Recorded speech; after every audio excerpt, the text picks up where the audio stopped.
Good morning, students. This is your science teacher Suman Sharma, and our today's topic is separating the components of a mixture.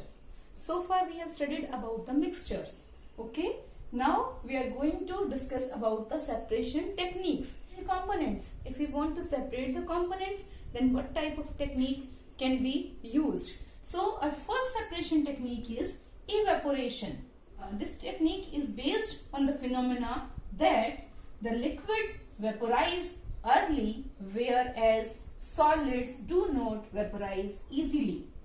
अगर दो चीजें mix हैं, एक mixture बना हुआ है, suppose we have a solution of water plus salt. एक solution है, उसमें क्या चीज है, वाटर और सॉल्ट है. तो अब इसके अंदर जो सॉल्वेंट है वो क्या है, वाटर है, और जो सॉल्यूट है वो कौन है, सॉल्ट है. लिक्विड पार्ट वाटर और सॉलिड पार्ट सॉल्ट. हमने क्या कहा कि इसका प्रिंसिपल क्या है, लिक्विड वेपोराइज अर्ली. जो लिक्विड पार्ट है वो क्या होगा, अर्ली वेपोराइज हो जाएगा, whereas solid do not vaporise easily. ये जो सॉलिड है ये वेपोराइज इजीली नहीं होगा.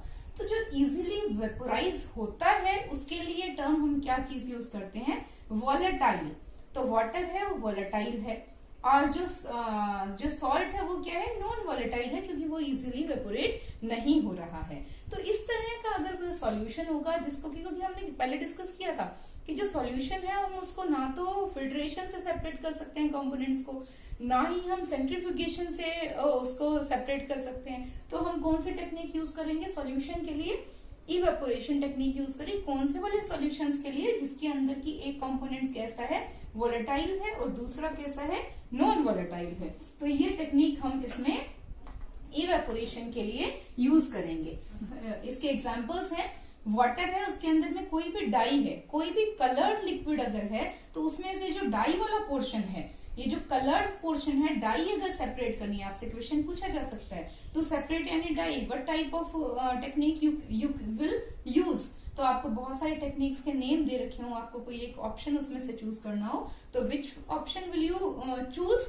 Yes, evaporation. ये जो टेक्निक डाई की, वाटर में है ना, आपने इवेपोरेट किया, जैसा कि आप डायग्राम में देख सकते हैं. डायग्राम में क्या हो रहा है कि हमने यहाँ पे वॉच ग्लास पे जो डाई है वाटर के साथ मिक्स्ड उसको लिया है, और उसको नीचे से हीट प्रोवाइड करवाई जा रही है, और वो वाटर जो है, जो कि वॉलेटाइल कंपोनेंट है, उसने इवेपोरेट होना स्टार्ट कर दिया है. जब वाटर पूरा इवेपोरेट हो जाएगा तो सिर्फ और सिर्फ ये जो डाई वाला पोर्शन है ये हमें वॉच ग्लास में मिल जाएगा. तो इसको हम इस टेक्निक से सेपरेट कर सकते हैं. ऐसे ही वाटर और सॉल्ट को, वाटर या शुगर को, जो भी वॉलेटाइल नॉन वॉलेटाइल है, उसको हम इस टेक्निक से सेपरेट कर सकते हैं. नेक्स्ट हमारे पास टेक्निक आती है सेंट्रीफ्यूगेशन.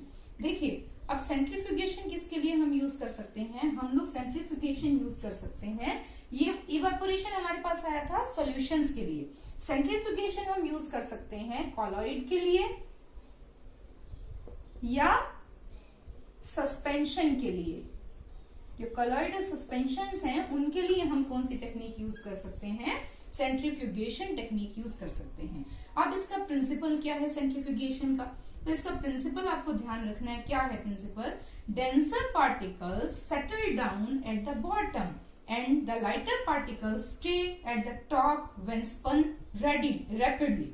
जब बहुत तेजी से घुमाया जाता है किसी लिक्विड को, कोलॉइड को या सस्पेंशन को, तो क्या होगा, उसके जो डेंसर पार्टिकल्स होंगे वो तो कहाँ चले जाएंगे, बॉटम में चले जाएंगे, और जो लाइटर पार्टिकल्स होंगे वो कहाँ पे आ जाएंगे, टॉप में आ जाएंगे. जैसा कि आप डायग्राम में देख रहे हैं, यहाँ पे सेंट्रीफ्यूगेशन का डायग्राम आपको दिखाया हुआ है. देखिए जो टेस्ट ट्यूब, जैसे कि हमें इसमें एप्लीकेशन क्या है इसकी, यूरिन या जो ब्लड है उनका टेस्ट करना हो तो क्या किया जाता है, आपका ब्लड सैंपल लिया जाता है. इसी तरह से अगर सेपरेट करना है बटर को क्रीम से सेपरेट करना है, या फिर वॉशिंग मशीन में कपड़े क्या करने हैं, जो ड्रायर है हमारा, ड्रायर्स में ये वाली टेक्निक यूज होती है. पानी अलग करना है कपड़ों से, उसको तेजी से घुमा के, है ना. तो आप डायग्राम में देख पा रहे हैं, यहाँ पे सेंट्रीफ्यूगेशन की जो मशीन है उसको दिखाया गया है.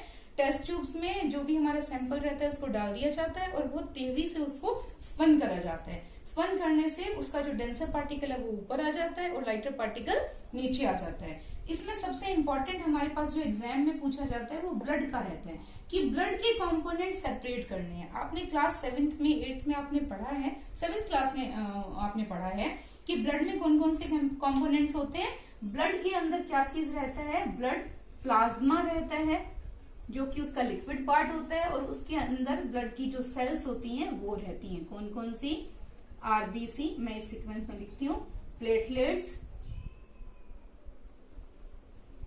डब्ल्यूबीसी एंड आरबीसी, ये रहती हैं।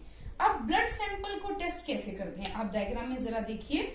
ब्लड सैंपल अगर हम टेस्ट ट्यूब में डाल के सेंट्रीफ्यूग कर रहे हैं तो क्या हो रहा है, उसके अंदर डिफरेंट लेयर्स बन रही हैं। सबसे हैवी वाला जो पार्ट है आरबीसी वाला, वो नीचे सेटल डाउन हो रहा है। उसके बाद में जो डब्ल्यूबीसी है वो बीच में, उसकी अमाउंट कम रहती है ब्लड में, तो आप देखिए बीच में एक छोटी लेयर बन रही है।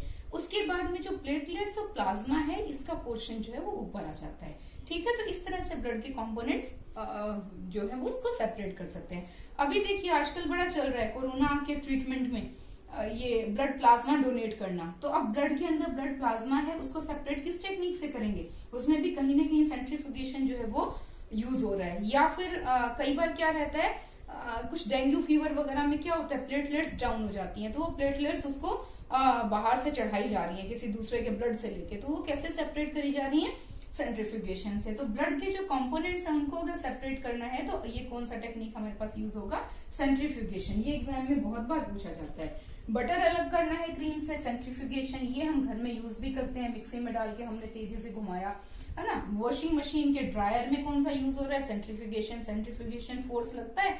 आप देखिएगा जरा, जब भी कभी ड्रायर में कपड़े स्पिन करते हैं ना हम लोग, स्पिन टब में, तो वो जो कपड़े हैं वो सारे के सारे बाउंड्री के साथ टच हो जाते हैं और बीच में स्पेस खाली हो जाता है ना, तो वो वहां से जो पानी है वो निकल के और नीचे चला गया है, तो वो ड्रायर में ये टेक्निक यूज होती है हमेशा। तो जो डेंसर पार्टिकल होगा, जैसे बटर हम अगर सेपरेट कर रहे हैं तो बटर जो फैट वाला पार्टिकल है, फैट पार्टिकल्स हैं वो लेस डेंस होते हैं, वो क्या करते हैं, सेंटर में आ जाते हैं। और जो उसका जो स्किम मिल्क वाला जो पोर्शन है वो थोड़ा सा हैवियर होता है और वो उसके चारों तरफ हो जाता है, तो सेंटर के अंदर उसकी क्रीम या जो फैट वाला पार्ट है वो आ गया है, और आउटसाइड में पूरा का पूरा उसका लिक्विड वाला जो पार्ट है वो चला गया है। तो ये सेपरेशन टेक्निक, आपको इसके अंदर प्रिंसिपल ध्यान रखना है और ये एप्लीकेशंस कहाँ कहाँ यूज होती हैं वो आपको ध्यान रखनी है। डायग्राम आपको अच्छे से देख लेना है। ओके, थर्ड जो हम टेक्निक डिस्कस करेंगे वो ऐसे मिक्सचर के कंपोनेंट्स को सेपरेट करने के लिए होगी जिसमें कि जो कंपोनेंट्स हैं दोनों या दो से ज्यादा हो सकते हैं, वो कैसे हैं, दे आर इमिसिबल। वो जो दोनों कंपोनेंट्स हैं both are liquids but they are immiscible. Immiscible मतलब वो एक दूसरे में प्रॉपर मिक्स नहीं हो रहे हैं, सेपरेट रह रहे हैं एक दूसरे से, लेकिन उनको अब हम फिल्ट्रेशन से भी नहीं सेपरेट कर सकते क्योंकि उनके पार्टिकल्स के साइज में डिफरेंस नहीं है। उनको हम इवेपोरेशन से भी सेपरेट नहीं कर सकते क्योंकि उनका जो वेपर बनने का जो टेम्परेचर है उसमें ज्यादा डिफरेंस नहीं है। उसको हम सेंट्रीफ्यूगेशन से भी सेपरेट नहीं कर सकते क्योंकि उनकी जो डेंसिटी है उसमें कोई बहुत बड़ा अंतर नहीं है, इसलिए हम ये टेक्निक्स यूज नहीं कर पाते। जैसे कि हमारे पास एग्जांपल किसका आ रहा है, वाटर और ऑयल का आ रहा है। वो अगर गिर गया है एक ही बर्तन में, पानी भी है और तेल भी है, तो उनको वो लेयर तो अलग अलग हमें दिखाई देगी कि ये ऑयल है और ये वाटर है, लेकिन उसको हम इनमें से किसी भी टेक्निक या फिर जो फिल्ट्रेशन है इन टेक्निक से हम सेपरेट नहीं कर पाएंगे। इस कंडीशन में हम कौन सी टेक्निक यूज करें, ठीक है। तो इन कंडीशन में जो टेक्निक यूज होगी उसका प्रिंसिपल क्या है, वो ये है कि जो इमिसिबल लिक्विड्स हैं, immiscible liquids separate out in layers depending upon the densities. इतना ज्यादा डिफरेंस होता है डेंसिटी में, अगर बड़ा डिफरेंस होता तो सेंट्रीफ्यूगेशन यूज किया जा सकता था, लेकिन डेंसिटी में थोड़ा बहुत डिफरेंस है जिससे कि वो अलग अलग क्या बना रहे हैं, लेयर्स बना रहे हैं। अब उनको सेपरेट कैसे करें, तो देखिए जरा डायग्राम में आप लोग क्या कर रखा है, किस तरह से सेपरेट करते हैं। एक फनल है, उसके अंदर जो दोनों लिक्विड्स हैं उनका मिक्सचर डाला गया है और नीचे एक स्टॉप कॉक लगा दिया गया है। अब क्या होगा, जो both are the liquid they make separate layers, है ना, they separate out in layers according to their densities. उनमें से जो लाइटर होगा वो ऊपर के पोर्शन में रहेगा, जो हेवियर होगा वो नीचे के पोर्शन में आ जाएगा। अब जो नीचे स्टॉप कॉक लगाया है उसको हल्का सा, उसको धीमे से उसको ओपन करा जाता है, उसको खिसकाया जाता है। तो जो जैसे इसमें यहाँ पे है वाटर और ऑयल है, तो जो वाटर है वो पहले नीचे आने लग जाता है। जैसे ही देखा जाता है कि ऑलमोस्ट वाटर जो है वो नीचे आ गया है, उस टॉप कॉक को फिर से बंद कर दिया जाता है। तो जो डिफरेंट लेयर्स बनी है उसमें से एक लेयर को बाहर नीचे निकाल लिया, दूसरी लेयर उसके अंदर ही रह गई है। तो इस तरह से इनविजिबल लिक्विड्स जो है उनको सेपरेट किया जा सकता है। अब इस एप्लीकेशन का यूज कहाँ पे हो ये हमें देखना है। तो यूज पहला तो जो हमने एग्जांपल लिए है वही ऑयल एंड वाटर, उनका सेपरेशन करने में इसको यूज कर सकते हैं। दूसरा ब्रॉड लेवल पे इसका, वाइड लेवल पे इसका यूज इस टेक्निक का कहाँ पे हो रहा है कि separation of iron from its ore. Ore मतलब जमीन में से आयरन जिस फॉर्म में निकलता है वो उसके साथ बहुत सारा मिट्टी, कंकर, पत्थर, ये सारी चीजें भी लगी रहती हैं जिसको कि स्लैग कहते हैं, वो उसके साथ अटैच रहता है। अब उस वहां से आयरन को सेपरेट करना है, बहुत सारी केमिकल मेथड्स भी यूज किए जाते हैं। सबसे पहले कौन सा मेथड यूज करते हैं, यही वाली सेपरेशन टेक्निक कि फर्नेस में हाई टेम्परेचर पे उसको उस ओर को मेल्ट किया जाता है।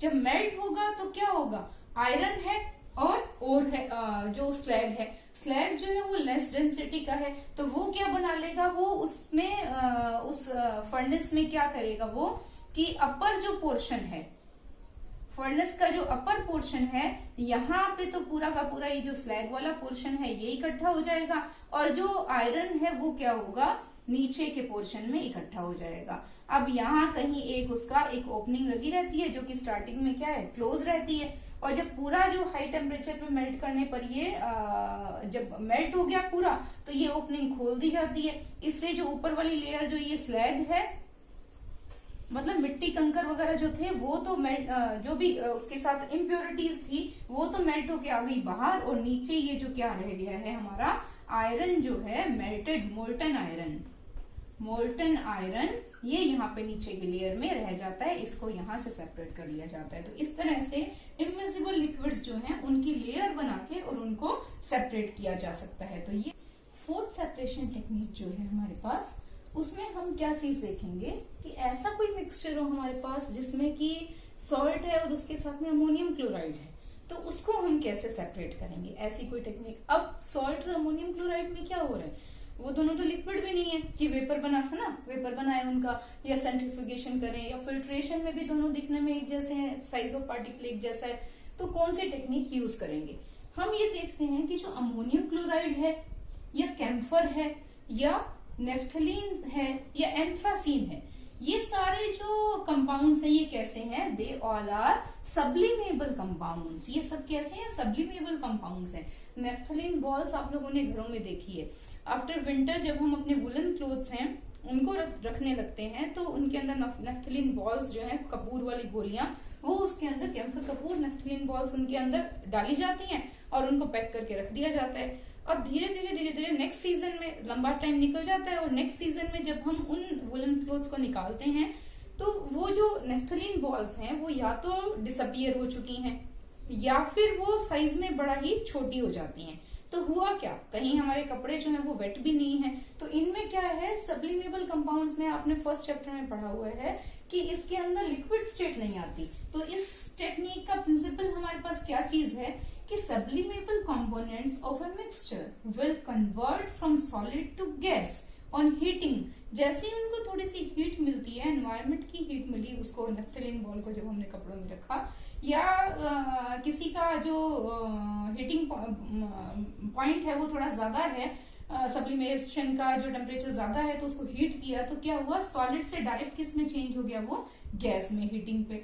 और जब उसको फिर से कूल किया गया तो वो गैस से फिर से किस में कन्वर्ट हो गया है, सॉलिड में। तो इस प्रिंसिपल पे डिपेंड करता है हमारा नेक्स्ट टेक्निक जो सेपरेशन का, सॉल्ट और अमोनियम क्लोराइड का, या फिर कैम्फर का या नेफ्थलीन का या एंथ्रासिन का। तो जैसा कि आपको डायग्राम में दिखाई दे रहा है, हमने क्या किया है, वॉच ग्लास में या चाइना डिश में सॉल्ट का अमोनियम क्लोराइड का मिक्सचर हमने ले लिया है। अब इस मिक्सचर को क्या किया, इसके ऊपर एक फनल, इन्वर्टेड फनल हमने रख दिया, और फनल का जो टॉप पॉइंट है आप देखिए, इसको एक कॉटन प्लग से उसको पूरा क्लॉग कर दिया गया है, रोक दिया गया है, ताकि जो वेपर प्रोड्यूस हो हीटिंग से वो वेपर बाहर एनवायरमेंट में ना जा पाए। अब इसको नीचे से जैसे ही इसको हीट करना स्टार्ट किया हीट करना स्टार्ट किया तो क्या होगा कि सॉल्ट का जो मेल्टिंग पॉइंट या बॉइलिंग पॉइंट या हीटिंग पॉइंट है वो बहुत ज्यादा है। उसके कंपैरिजन में कैम्फर का, नेफ्थलीन का, एंथ्रासीन का जो पॉइंट है वो कम रहता है। तो ये पहले क्या होंगे, सब्लिमेट हो जाएंगे। इनमें से कोई भी प्रोडक्ट अगर है, कोई भी कंपाउंड अगर है तो पहले सब्लिमेट होगा, और वो सब्लिमेट होगी और पहले सॉलिड में था तो डायरेक्ट किस में कन्वर्ट होगा, गैस में कन्वर्ट होगा। गैस में कन्वर्ट होगी, ये राइज होने लगा।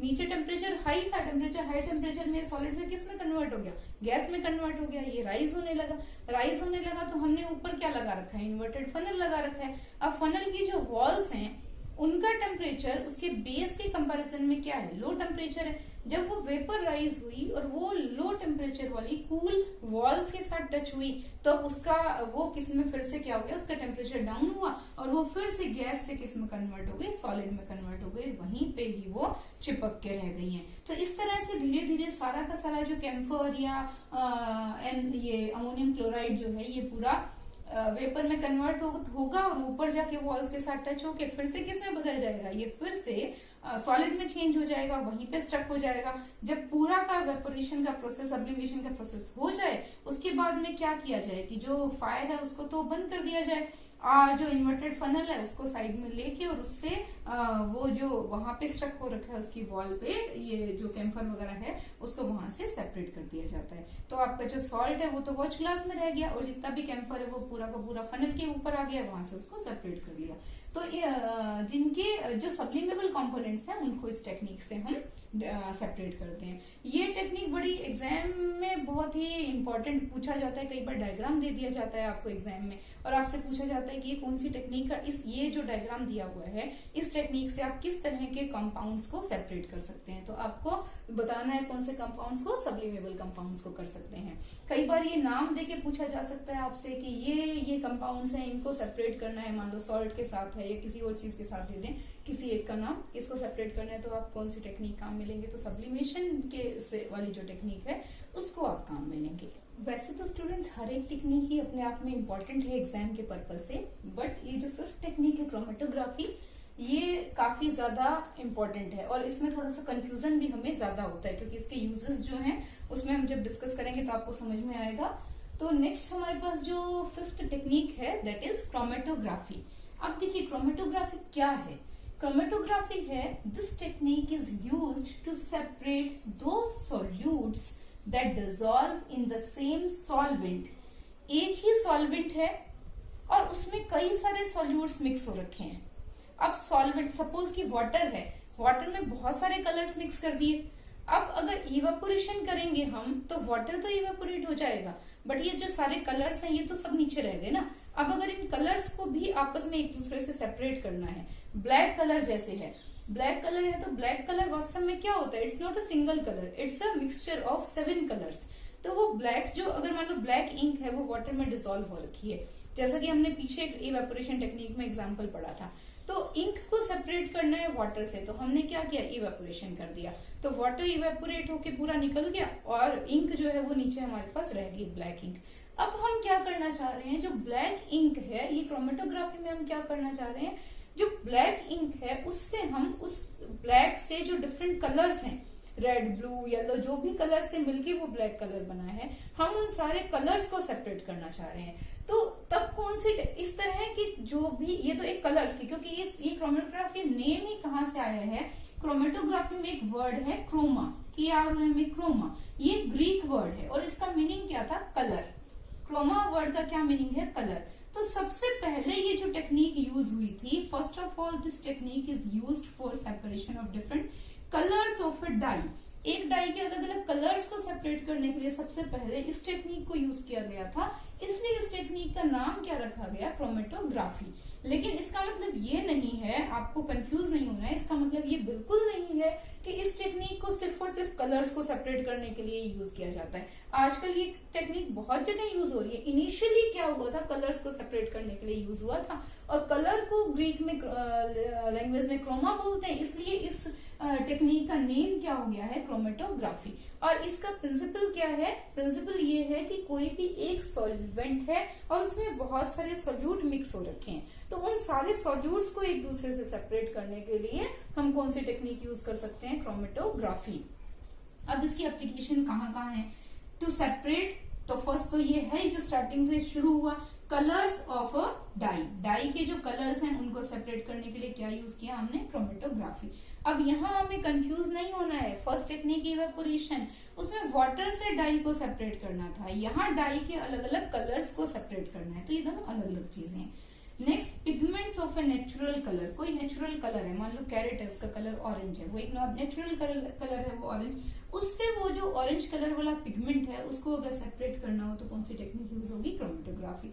ऐसे ही ड्रग्स फ्रॉम ब्लड, ब्लड से ड्रग सेपरेट करनी है। देखिए इससे पहले आपने एक टेक्निक पढ़ी थी सेंट्रीफ्यूगेशन, उसमें भी ब्लड आया था, है ना, लेकिन वहां पे हम ब्लड के डिफरेंट कंपोनेंट्स को सेपरेट कर रहे थे, यानी कि ब्लड के प्लाज्मा को, ब्लड की आरबीसी को, ब्लड की डब्ल्यूबीसी को, प्लेटलेट्स को, उनको जब हम सेपरेट कर रहे थे तो वो टेक्निक कौन सी थी, सेंट्रीफ्यूगेशन। लेकिन इस बार हम ब्लड के कंपोनेंट्स को सेपरेट नहीं कर रहे हैं, ब्लड के अंदर कोई और ड्रग अगर मिली हुई है, कोई दवाई मिली हुई है, उसको अगर हम मिक्स कर रहे हैं, सेपरेट कर रहे हैं, तो कौन सी टेक्निक यूज होगी, क्रोमेटोग्राफी।